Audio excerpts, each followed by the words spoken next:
Hey guys, All in Crypto here, and welcome back, ladies and gentlemen, for another YouTube video. I hope you've all had a wonderful Wednesday so far. Today we're going to be diving into our daily cryptocurrency market update, and I've got a pretty jam-packed video for you guys. We've got some absolutely huge news relating to the cryptocurrency space to share with you. I'm going to kick this video off. We're going to be diving into the charts. We're going to be talking about the inflationary figures that we got yesterday for the United States. We did say this was going to be a high figure and a market-moving event.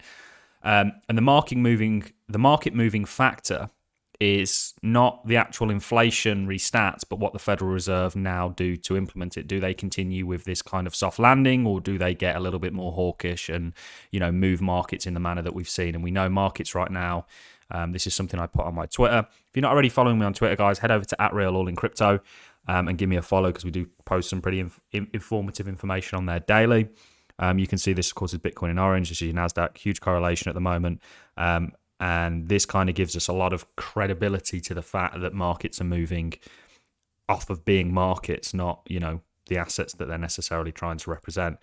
Really, I am going to start this video off, though, with a video of the Treasury Secretary, the US Treasury Secretary, Janet Yellen, explaining Bitcoin. I never thought I would see the day. And if you think crypto is going anywhere, I'm afraid you are sadly mistaken. And it's something that we're all going to have to learn to live with, in many cases for better, and in some cases for worse, when we talk about things like surveillance and, the government's having ultimate control over your money and what you do with it. So we're going to play this clip just because it is extremely significant. People, I can't believe there's not more of a kind of roar about the fact that Janet is literally coming out and explaining Bitcoin to people, years after it was made. This is the kind of realization that we're seeing across the board. And we're also going to talk about Blackrock, which are now entering and continue to be progressing in their entering of the cryptocurrency space. Very quickly, markets are somewhat lackluster.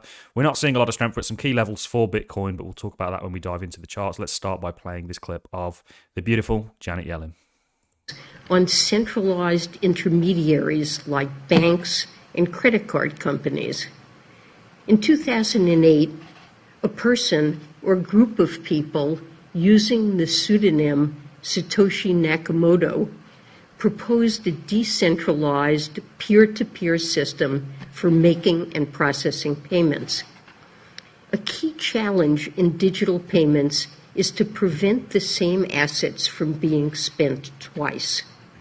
The Bitcoin white paper proposed a novel method for validating transactions using cryptography that addressed the so-called double spend problem.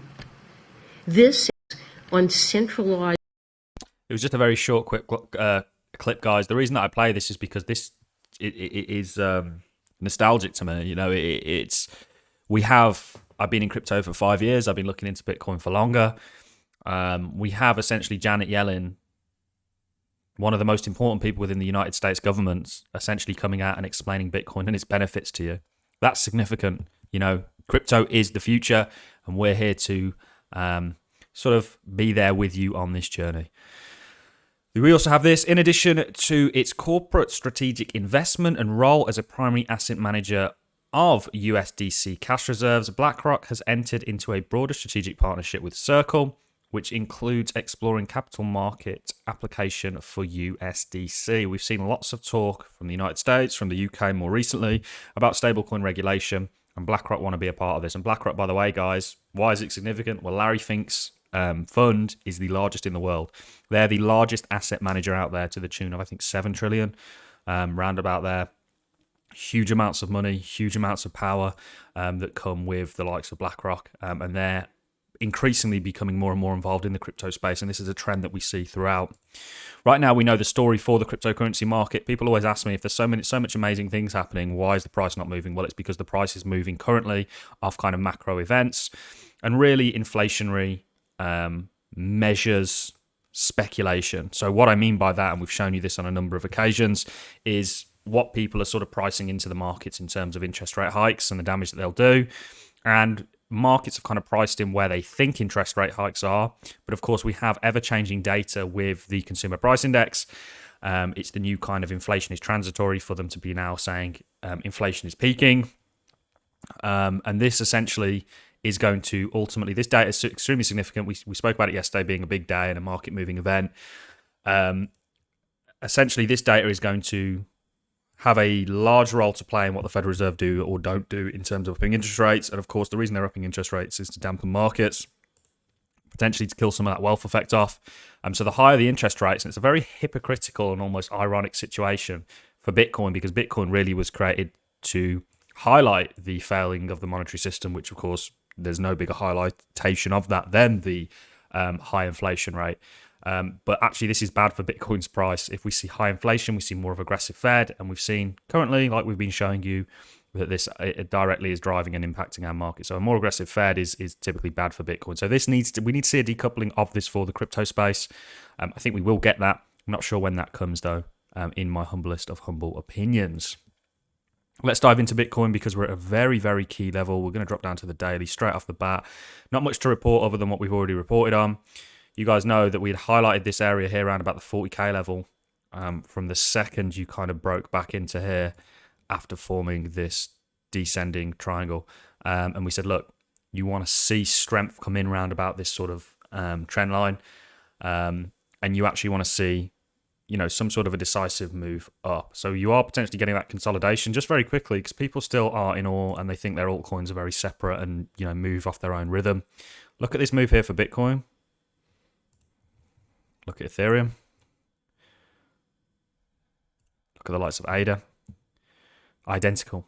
Bitcoin is literally the driver of markets, which is why we pay so much attention to it.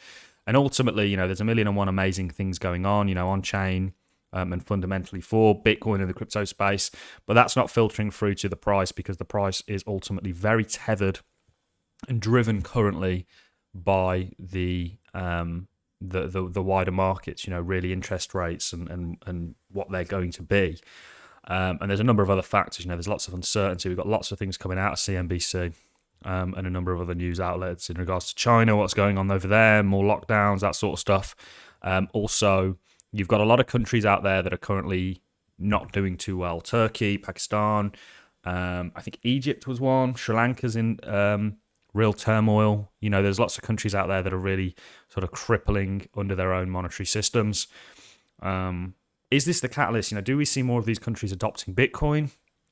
It's too early to say, and I have my own views on El Salvador adopting Bitcoin, and it's probably not one that I should share because it will probably upset quite a few people. I have my own views on why they actually decided to adopt Bitcoin and go for that Bitcoin push. And I don't think there is, I don't think they did it because they love Bitcoin, essentially. I think they did it for a number of other internal reasons. Anyway, so that's really all I have for you. This was super, super significant. A blind man could see what's going on here with the cryptocurrency space. It's evolving, it's growing. With any kind of emerging market, you're going to have volatility to both the up and the downside. Go and look at your stocks from the dot-com boom. Go and look at your sort of stocks prior to that. And you'll see when a market kind of emerges, there's lots of volatility and speculation. And then over time, that wanes. And we also know that that is the case in regards to volatility for BTC and the crypto space as it kind of matures and has more liquidity and grows in terms of market cap.